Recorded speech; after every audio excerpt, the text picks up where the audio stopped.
How's it going, guys? Little 5th Gen ZL1 action tonight on the dyno.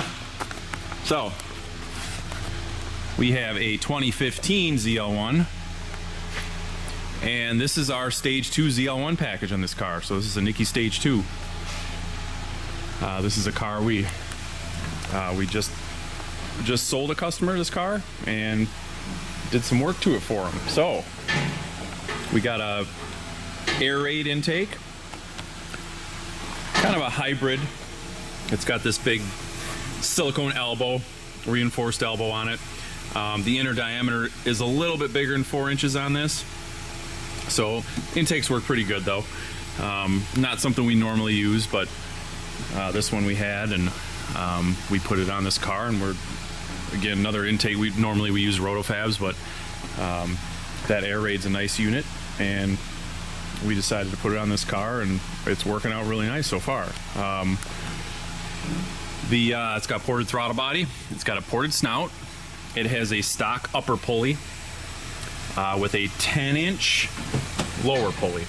So we have a Innovators West balancer on it with the big lower ring. So we did do a relocation bracket for the bottom idler to fit that big ring. So we are pulleyed. I'm seeing about 12 pounds of boost right now on it. Which is, 13-ish.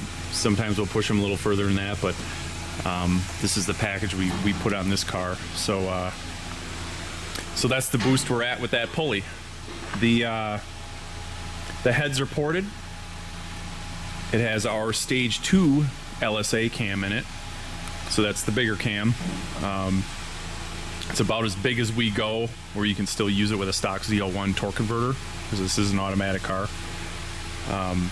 We can certainly go bigger on camshafts, but anything bigger than this, this cam needs to idle at 825, 850-ish, somewhere in there.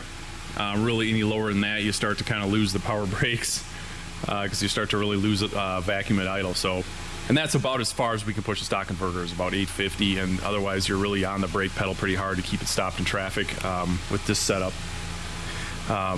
It drives, it's definitely got a chop to it, but you can cruise in and out of traffic, and and stop and go style, traffic jam driving if you had to. So it's about as big as we go. It's got a Moroso catch can on it. Want to keep rolling here. It's got our 2-inch American Racing headers to a stock ZL1 exhaust, and this car has a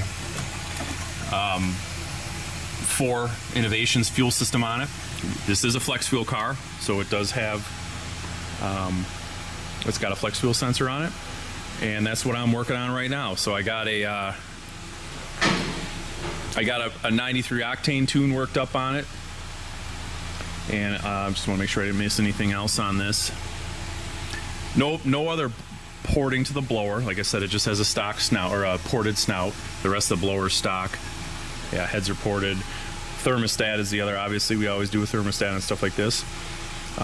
Still has a stock intercooler pump. Still has a stock heat exchanger. So nothing too crazy. Obviously, we got some engine work on this one, but stock bottom end LSA. We have a stock torque converter, stock 6L90 on this car. Nothing too crazy, other than most of the engine work here. So this is where I'm at so far at 93 octane. Oh yeah, we do have a set of FIC 1200 injectors in it too. Don't want to miss that. Obviously we need some big injectors to support this kind of power, and then when I get it worked up on E85, that bigger injector, we usually just go to a 1200, and there's tons of headroom on them, and somebody wants to go further later on down the line. So that's where I'm at so far on 93. So I'm going to drain it, put some E85 in it, station down the road. We're only seeing 65 to 70% right now, so I'm not going to get fully 80%, which is about as high as we get here in Northern Illinois. 80%. There's one station that I've found that's 45 minutes away that's got 80%. Everything else around us close is 70 tops, so kind of sucks, but it is what it is. That's what the flex fuel sensor's for. So yeah, that's where we're at so far. So I'll drain the fuel, get the 85 cal worked up, and we'll do a couple more pulls here, and I'll video last one, and we'll compare that graph to our E85 graph and see how much we gain.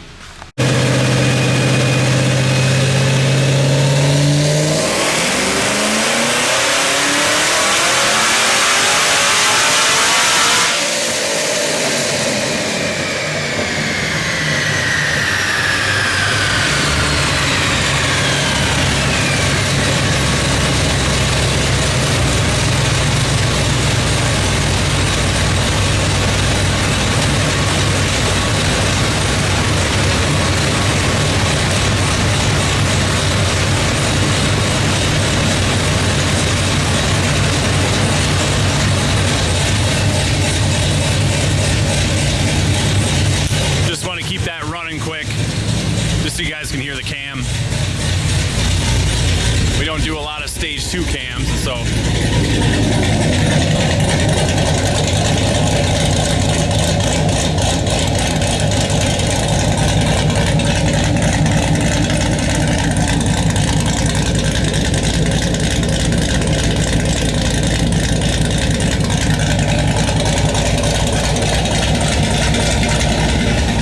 just so you guys can get an idea what our bigger cam sounds like. All right, I'm gonna go kill these fans. Bear with me here. These things are so loud. I got these big barn fans to keep the shop aired out. So I'll go kill the ignition here. So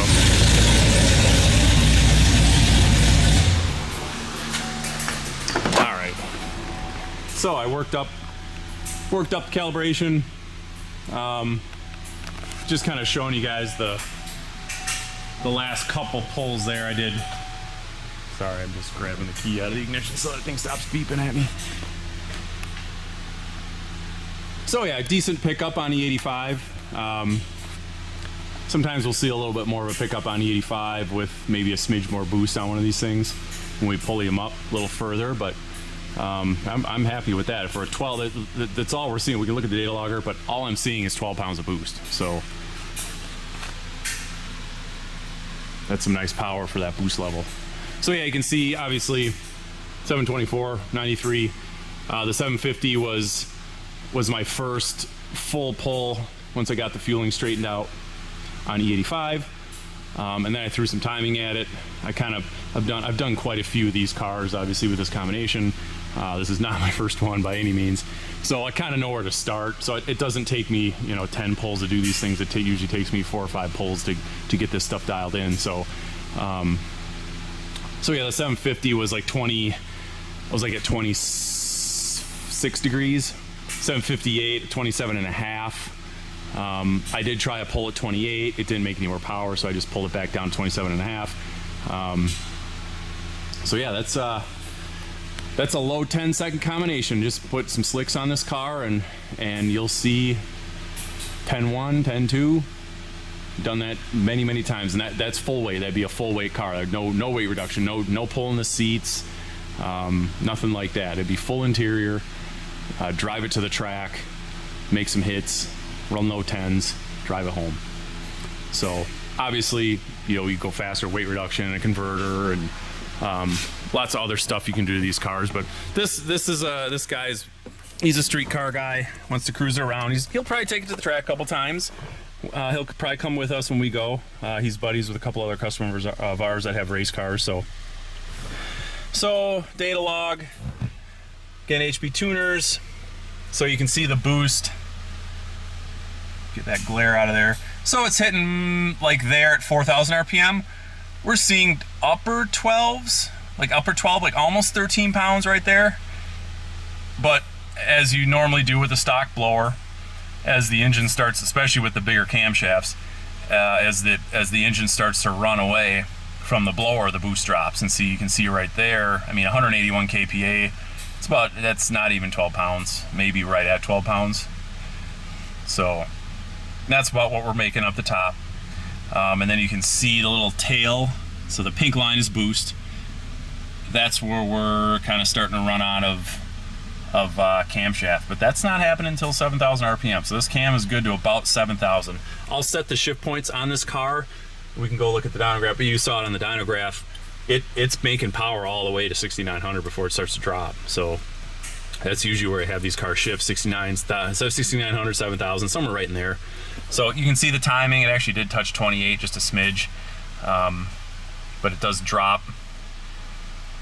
Again, the IAT's got a 115 on that run, started at 93, 115, so that's a manageable gain in IATs. When we boost these things up higher, like 13 pounds, 14 pounds, we really like to do a heat exchanger, and sometimes we'll change the pumps out and stuff like that. You know, there's other stuff we do to keep them cool.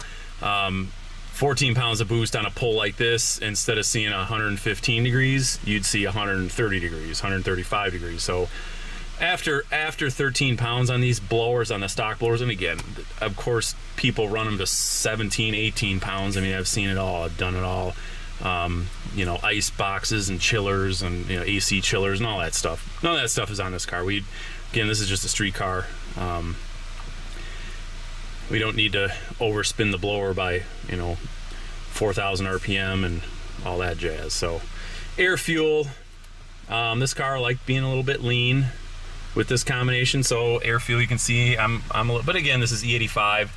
The 93 octane tune, I had this thing right at 0.8 lambda, right on the nose of 0.8. On the 85 tune here, it liked it up top, leaning out a little bit, which sometimes they do on the 85.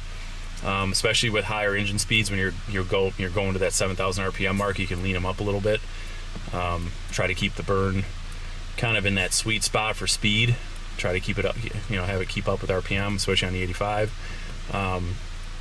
Riching it up lost me just a smidge, so, and we're not getting any knock at that boost level, or at that timing level, and that air fuel, so it made more power, so that's where we're at. And I had a little bit richer down on the bottom, but air fuel's nice and flat. We're good there. So that's probably about it going over this car.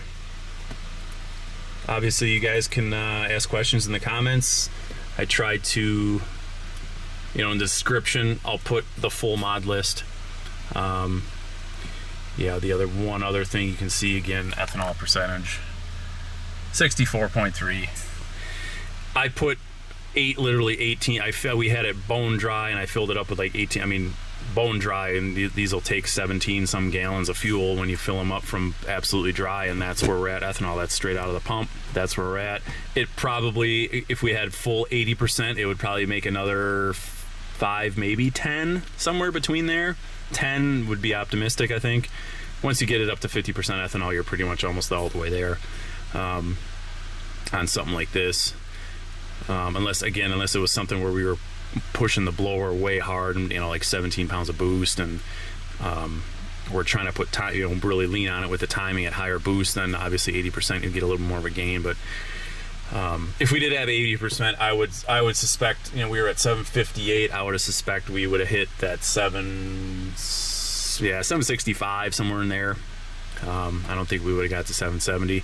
13 pounds of boost, we might have made, you know, maybe another 10 on top of that. But again, this is a nice streetable, cool running setup. So I could put the drag radials back on it. Obviously, if you saw it on the dyno pull, I had the old 2010 SS wheels on it. I do that on the dyno so we don't chew up those drag radials. You do like 4 or 5 pulls on the dyno, and that knurling on the roller, it chews the drag radials. I mean, you can, I've spent, you know, first time I did that years ago, we had a fresh set of Mickeys, and it was a big turbo combination. I did like 20 pulls on it. We wore out a set of drag radials in 4 hours on the dyno. We didn't even realize it until I went to pull it off, and I'm looking at it, I'm seeing cords hanging out. I'm like, hey, you had cords hanging. He's like, those were brand new. And we're like, oh, we just smoked a set of those on the dyno. So I do not run drag radials on the dyno. They're so expensive. You guys know how much they cost. So I put those street tires, those Pirellis, those nice hard Pirellis. I've had those for years, and they just, you know, we can do pull after pull after pull, hundreds of pulls on them, and they're hard enough. So anyway, got a bunch of videos I'm uploading right now, so I'll get this one up there too. Starting to catch up here in the shop mechanically, and got some cool stuff coming out of the pipeline, but it's gonna be a little bit yet. Appreciate all the subscriptions, appreciate the comments you guys leave, and check back on the channel later. But until then, we'll talk to you guys later.